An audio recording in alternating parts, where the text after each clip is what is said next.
Hey, yo, what up, Bodega Podcast? You already know who it is. It's one half of the sexiest Puerto Rican studs on this planet, Ortiz, baby. And shout out to all the Bodega Podcast listeners. Ow!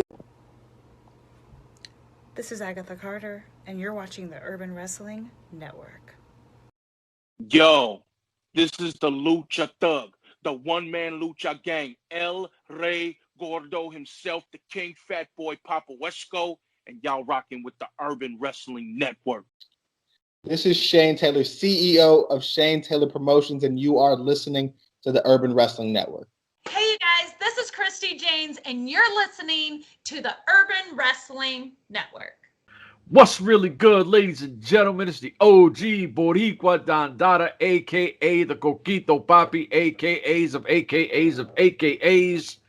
I'm here with none other than my brother Macho. Macho, what up, baby? What's good, Papa? How you feeling? Man, I'm listen, another new month. Let's get it in.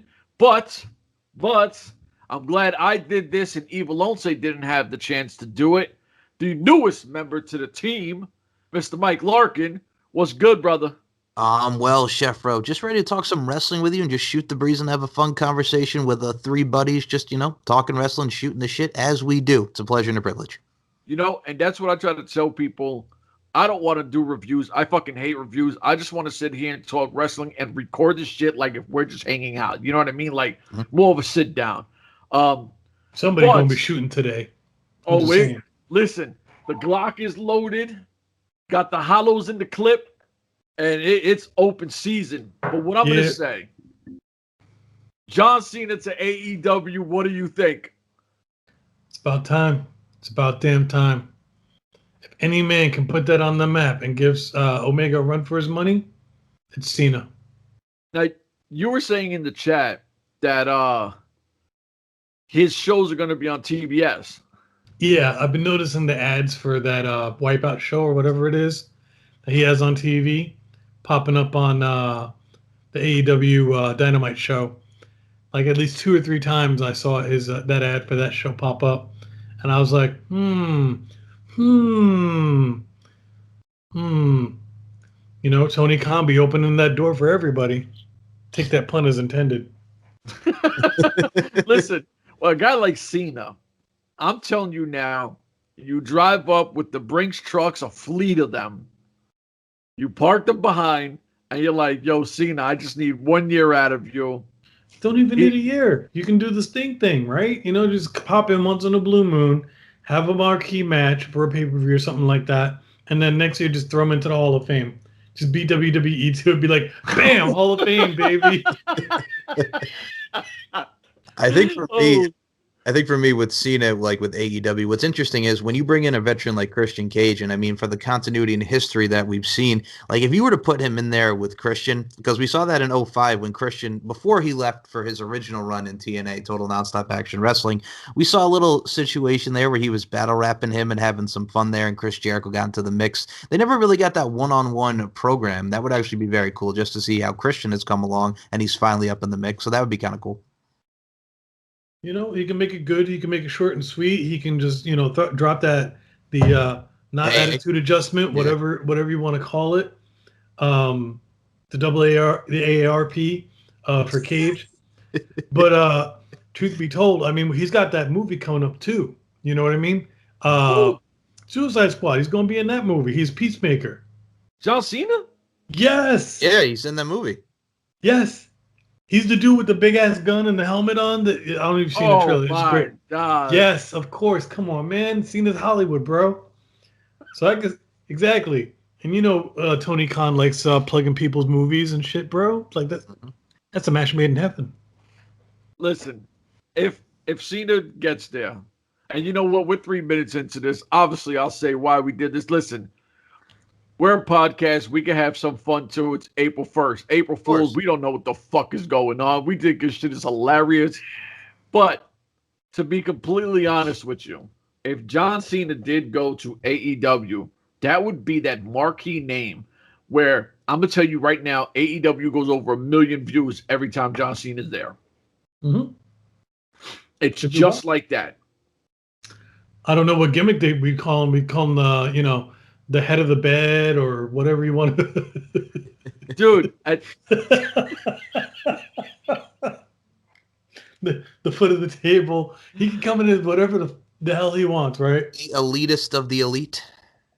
Or he could just come in with the N.W.A gimmick, throw it back. OWN backwards. Exactly. No, they might catch him for that one. I think Vince still got the trademark on that one, but listen, to be honest with you, I think John Cena is his real name, right? Yes. Mm-hmm. So they can't stop him from using his own name, right? Like they that's can stop him using his catchphrases, but they can't stop him from using his name. Oh yeah, he don't have to do the "You can't see me." He can do it now. You see me. You know what I mean? Like you see me now, don't you? yeah, exactly. You know what I'm saying? Like, I mean, listen, he walks in as John Cena. I don't care what color his T-shirt is. Place goes absolutely batshit, and John Cena all of a sudden comes in. I'm telling you, I'd have him beat Omega night one just to fucking give it to WWE. Not even call it a title match, nothing. I literally have him walk in, fucking F.U. Omega. Kenny Omega. A ref comes out of nowhere, pins him. Everybody's like, what the fuck just happened? And John Cena grabs the microphone. I do what I want to do. I'm the new champ. Like, you know what I mean? Like, something Dude, he crazy, can even throw it back, like, to the economic stage. It doesn't matter. Like, he can do whatever he wants. Personally, I would love the T-shirts be like, thinking about how they would try to merch it, be like, never give in.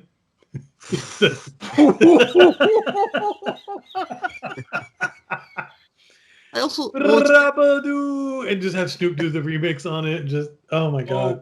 Can you imagine? And then you look at like the booking standpoint, like you were talking about Chefro, just like Cena come in AA 1, 2, 3 on Omega. Look at the equivalent of '94 when you had Hulk Hogan signed to WCW. Then he gets the win right over Flair for the world title. I mean, it's that money draw, it's that power draw that would really put a lot into the All Elite Wrestling brand. Listen, your guys' memory is way better than mine. Who was it that got hit with the poke of doom? That was Hulk Hogan and Kevin Nash. Nash caught that one. Dude, I've never seen Nash job so well in my life. Oh wait, yes I have. But that's neither here nor there. That's just me taking cheap shots at Nash. Don't hurt me, Nash. I know you're still a big dude. I mean, your knees don't work for shit. They don't need to. You got me by about 150 pounds. So much love. Easy. Listen, I think this would be hilarious. I think it would be the greatest. And I agree with Macho that I'd have him on a 6-run stint, and literally he'd be the first person in the AEW Hall of Fame. You know, I would do that so fast, right? Or The Rock. Him or The Rock. Either way, it doesn't matter. Either one of them. The Rock's not in the WWE Hall of Fame yet? No, not yet. Oh, not yet. Either way. His father's in it, but he's not in it. Dude, it's going to be a minute. For a minute. It's going to be a minute. Like, Rock's going to have to be well out of any chance of coming back in and doing any kind of wrestling because he's still in amazing shape, dude. He can just pop in anytime he feels like it. Tony Khan, bring them back up to the People's Champs house, too. 6-month deals and put both of them into the AEW Hall of Fame and have Vince really go into his fucking casket. If those two pull up in AEW and go into the AEW Hall of Fame, Vince dies of a heart attack immediately. And I'm not wishing that. I'm just saying Vince will fucking croak. Yeah, he would. So either one of them. I'm going to be honest. Cena's probably easier to do because after the Fast and the Furious, dude, you're going to have to back up a lot of money The Rock's way. Cena's got to be cheaper than The Rock at this point. Yeah, The Rock is just on a different level. The Rock's getting ready to run for president, bro. Like, I feel it. Like soon. He's just like some kind of political. Wait to do a podcast on the People's President, and that's going to be the name of the podcast, is the People's President. And I'm going to tell you now, love him, hate him, whatever. I am a Rock Mark fanboy, whatever else wrestling coins there are. That's what I am. We know you're a Rock Mark. Yeah. You still think the Rock's a better wrestler than Ric Flair, so whatever. So, listen, fuck Ric Flair, the People's Champ, you, greatest buddy. wrestler of all time. You know what? I'm going to mute myself. Hold on. Okay.